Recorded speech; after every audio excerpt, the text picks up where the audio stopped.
Vote দিলেই মিলছে packet ভর্তি চানাচুর মুড়ি। ভোটারদের প্রভাবিত করার অভিযোগ তৃণমূলের বিরুদ্ধে।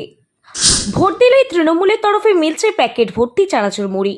এই ছবি মেদিনীপুর বিধানসভা কেন্দ্রের গুড়গুড়িপাল থানার 4 নম্বর কঙ্কাবতী পঞ্চায়েতের 4 লোহিটিকড়ি প্রাথমিক বিদ্যালয় বুথ এলাকার। ছবিতে দেখা যাচ্ছে লোহাটিকড়ি বুথে প্রাথমিক বিদ্যালয় থেকে কিছুটা দূরে ভোটারদের হাতে তৃণমূলের তরফে তুলে দেওয়া হচ্ছে প্যাকেট ভর্তি চানাচুর মুড়ি। তা নিয়ে বাড়ি ফিরে যাচ্ছেন ভোটাররা। অবশ্যই তৃণমূল কর্মীরা সংবাদ মাধ্যমের সামনে তা স্বীকার করেছেন।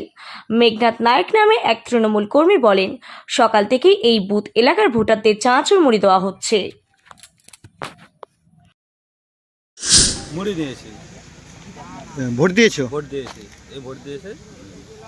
কারা মুড়ি দিচ্ছে? এই তো আমাদের এখানে পার্টির যারা তারা কর্মীরা তারা দিচ্ছে। পার্টি বলতে কোন পার্টি? টিএমসি।